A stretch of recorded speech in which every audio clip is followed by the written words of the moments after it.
कल्पना कीजिए, एक छोटा बच्चा दुबई के पाम जुमेरा के किनारे खड़ा है। उसके सामने दुनिया के सबसे चमकदार स्काई स्क्रेपर्स, सबसे महंगे होटल्स और अरबों डॉलर की लग्जरी यॉट्स खड़ी हैं। वो अपने पिता से पूछता है, पापा, क्या ये दुनिया हमेशा ऐसी ही रहेगी? पिता मुस्कुराते हैं, लेकिन उन्हें नहीं पता कि हजारों किलोमीटर दूर कुछ लोग बैठकर एक युद्ध की योजना बना रहे हैं। एक ऐसा युद्ध जो सिर्फ देशों को नहीं, सभ्यताओं को बदल सकता है। और अगर ये शुरू हुआ तो दुनिया के सबसे अमीर शहर और सबसे गरीब गांव एक ही कहानी बन जाएंगे। आज दुनिया दो अलग अलग तस्वीरों में बटी हुई है। एक तरफ हैं ऐसे शहर दुबई, दोहा, न्यूयॉर्क, जिनकी चमक दमक से रात में शहर सोते नहीं, और दूसरी तरफ ऐसे देश हैं जहां लोग हर दिन भूख से लड़ रहे हैं। यमन, सूडान, सीरिया, जहां युद्ध ने पूरी पीढ़ियों का बचपन छीन लिया। और यही दुनिया की सबसे बड़ी विडंबना है। कुछ लोग लग्जरी में जी रहे हैं और कुछ लोग रोटी के लिए लड़ रहे हैं। नए साल के शुरुआत में ही मिडिल ईस्ट में एक नया मिलिट्री कैंपेन शुरू हुआ। नाम था ऑपरेशन एपिक फ्यूरी। इस ऑपरेशन में इस्तेमाल हुए एडवांस्ड ड्रोन्स, स्टेल्थ एयरक्राफ्ट और साइबर वॉरफेयर, और टारगेट था ईरान के स्ट्रेटेजिक मिलिट्री बेसिस। लेकिन मिडिल ईस्ट में युद्ध कभी सिंपल ना होता और ना कभी हुआ। एक हमला 10 जवाबी हमले पैदा करता है और धीरे धीरे पूरे रीजन को एक एक्सप्लोसिव बैटलफील्ड बना देता है। और इसी एक एस्केलेशन के दौरान ईरान के supreme leader Ayatollah Ali Khamenei की मौत हो गई। ये सिर्फ एक नेता की मौत नहीं थी, ये आइडियोलॉजी पर हमला माना गया।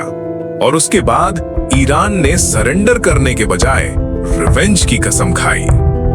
इस युद्ध में अमेरिका और इजराइल एक साथ हैं। इजराइल की सैन्य और युद्ध क्षमता को दुनिया की सबसे शक्तिशाली शक्तियों में से एक माना जाता है। इजराइल की मिलिट्री डॉक्ट्रिन एक प्रिंसिपल पर चलती है, प्रीएम्प्टिव स्ट्राइक। मतलब अगर खतरा आने वाला है तो उसे पहले ही खत्म कर दो। और इसी स्ट्रैटेजी ने इजराइल को मिडिल ईस्ट की सबसे पावरफुल मिलिट्री बना दिया।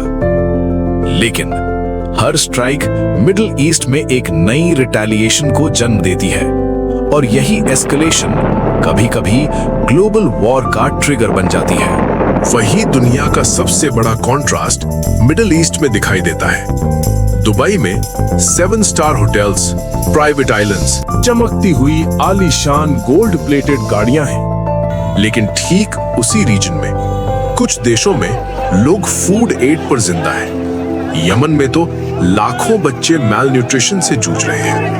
यानी एक ही दुनिया में एक्सट्रीम लग्जरी और एक्सट्रीम हंगर दोनों मौजूद हैं। दुबई सिर्फ एक शहर नहीं है, ये मॉडर्न कैपिटलिज्म का सिंबल है।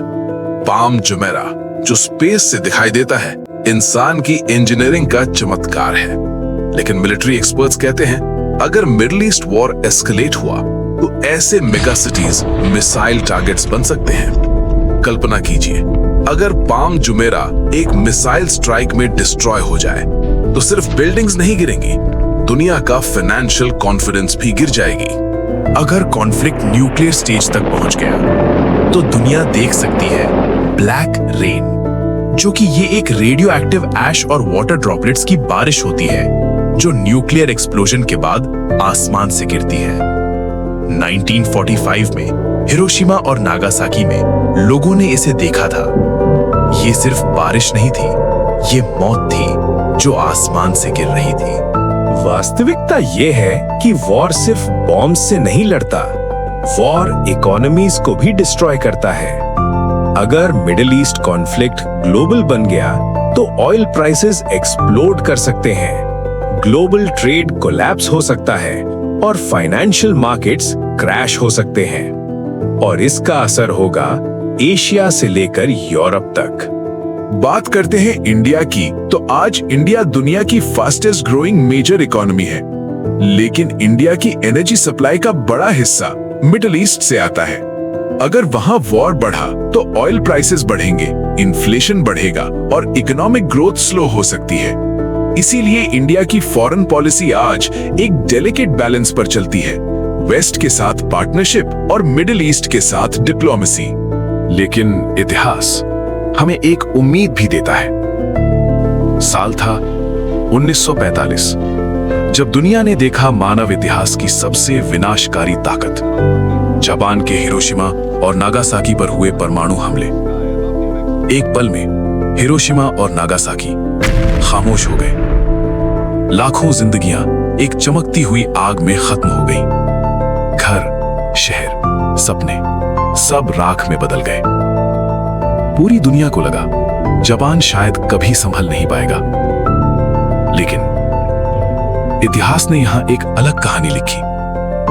जापान ने रिवेंज नहीं चुना, उन्होंने नफरत नहीं चुनी, उन्होंने चुना एजुकेशन, उन्होंने चुना टेक्नोलॉजी और उन्होंने चुना डेवलपमेंट।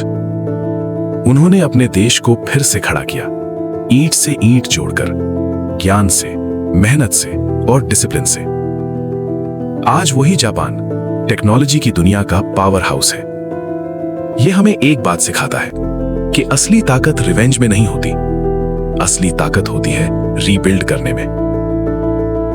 और शायद दुनिया को आज यही सबक फिर से याद करने की जरूरत है। कहानी वापस उसी बच्चे पर आती है जो दुबई के पाम जुमेरा के किनारे खड़ा था। वो फिर अपने पिता से पूछता है, पापा, क्या ये दुनिया हमेशा ऐसी ही रहेगी? इस बार पिता चुप हो जाते हैं, क्योंकि उन्हें पता है दुनिया की किस्मत कुछ पावरफुल लीडर्स के फैसलों पर टिकी है। अगर उन्होंने सही फैसला लिया तो ये शहर चमकते रहेंगे। अगर उन्होंने गलत फैसला लिया तो इतिहास में लिखा जाएगा कि इंसान ने अपनी सबसे बड़ी सभ्यता बनाई और फिर उसे खुद ही नष्ट कर दिया। और इसलिए सवाल ये नहीं है कि युद्ध हो या ना हो, कौन जीते कौन हारे, इसका परिणाम किसके पक्ष में जाए। सवाल ये है, क्या उस युद्ध के बाद कोई बचेगा जो जीत का जश्न मना सके?